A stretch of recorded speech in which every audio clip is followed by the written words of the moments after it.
You know, people ask me all the time why on earth I wrote a book. The reason I did is because I kept having ideas and concepts come to me because I was constantly trying to figure out what made things work. I remember back when I first got involved in sales, I was reading all of the old standbys, Think and Go Rich, and The Magic of Believing, and Psycho-Cybernetics, anything I could get my hands on that would tell how to do stuff. I started asking the question, who is the guru's guru? I used to envy people that were in athletics. The guy that was going to try and run the 100-meter as fast as he could, and he could set a goal, he could visualize it, he could do all the stuff that the goal-setting books say. But with sales, I had too many variables. I'd walk into a different house every night, and I'd have a different relationship between the husband and wife, and I'd have a different need for the product. I'd have just all sorts of different variables and circumstances both within me, and it wasn't just a finite, you got 100 meters to run and you just do it as fast as you can and that's your goal. So setting goals, all the goal-setting books just drove me nuts. The self-help books just drove me nuts.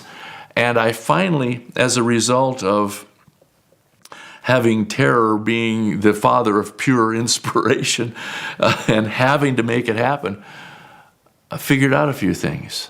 I'm convinced that if two people, no matter what their differences are, actually got to know each other, got to know what their fears were, their dreams, their hopes, their wishes, their wants, their needs, all of the stuff, who kicked their cat this morning, and that type of stuff, that they literally would have to like each other. Because in the basic core center of every human being is something beyond magnificent that none of us really realize, but I could see it in all these people that I had to deal with, and I had to find ways of handling stuff. We live in an approval-based society, for crying out loud. We're afraid to make mistakes. The reason that people hate to think and decide is because they might make a mistake. One of the biggest things that we deal with is being afraid that something might be our fault. The approval-based thing, parents have a hard time just unconditionally loving their kids. Unconditional love is very difficult to come by because we live in such an approval-based society. Everybody says, well, if you meet these standards and these requirements and these expectations that I have of you, then I will love you. If you don't meet that stuff, then I won't. And it's how we're raised. It's how everybody deals with it. We're looking at the government for approval. We're looking at the teachers for approval. We're looking at the church for approval. We're looking at each other for approval. We're looking at our parents for approval. And for crying out loud, we can't just be us.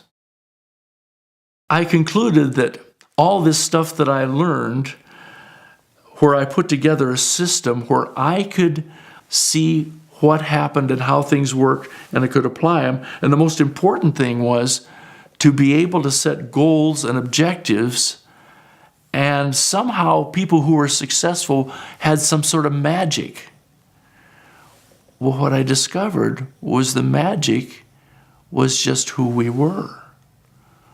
So I named this book, It's Not Your Fault, because I believe that the most wonderful gift that you can give anyone who has maybe made a mistake or maybe done something that they consider stupid or that you call stupid, the most wonderful gift you can give anybody is to give them an "it's not your fault."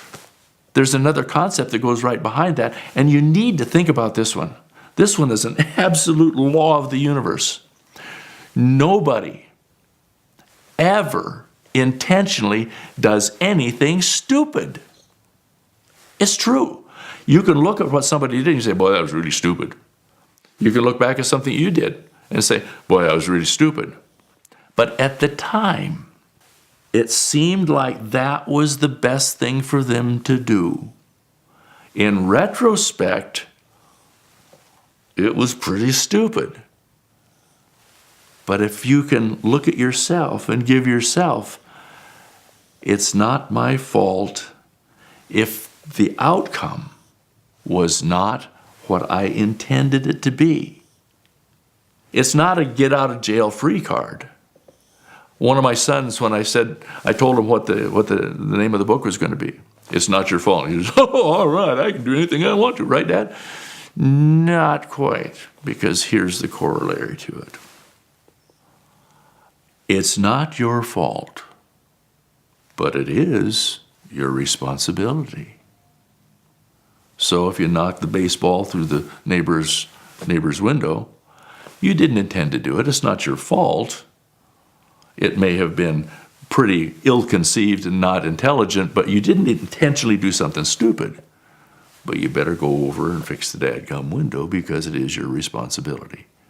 Once you've dealt with the responsibility, you don't have to deal with the guilt, because there's another principle that's written into that book that I think all of you will appreciate, and that is, once it's done with, the past no longer exists.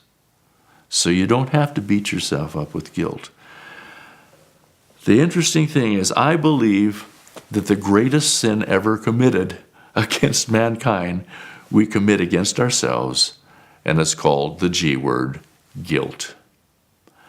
And if we can deal with how that works, or why things work that way, dealing with that guilt, giving ourselves an it's not your fault, and getting on with life, this is probably the greatest gift given to mankind. And it's right there in all the pages of this book. Now, let me tell you a secret.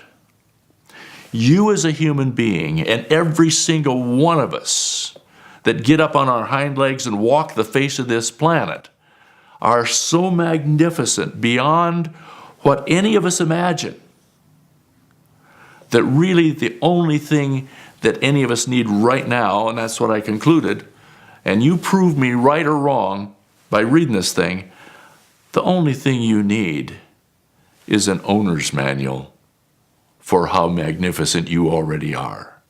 There's a key to being able to eliminate the uncreation, the fear, the doubt, the worry. If I told you that you never had to worry again, you never had to be afraid again, you never had to doubt yourself again, you never had to have any stress again, it's in the book. There is a technique and a means that anybody can use to not have to deal with any of that stuff anymore. All I'm telling you is you can accomplish anything you want to, eliminate all that nasty stuff in your life. All you need is a training manual that's called It's Not Your Fault. Get in there, learn who you are, and then you have a little corollary journal where you can apply all of these principles, and you can turn your life around. And one day you'll be able to wake up, walk into the mirror, and say, if it is to be, it's up to me, because I live a charmed life.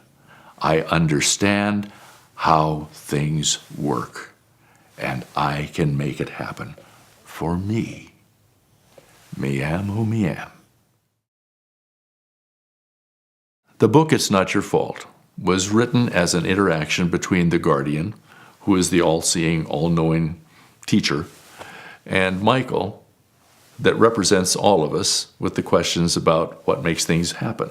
I function as the narrator for the book.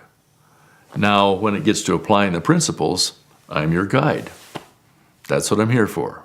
My job, however, as your guide, is to eliminate my job as your guide.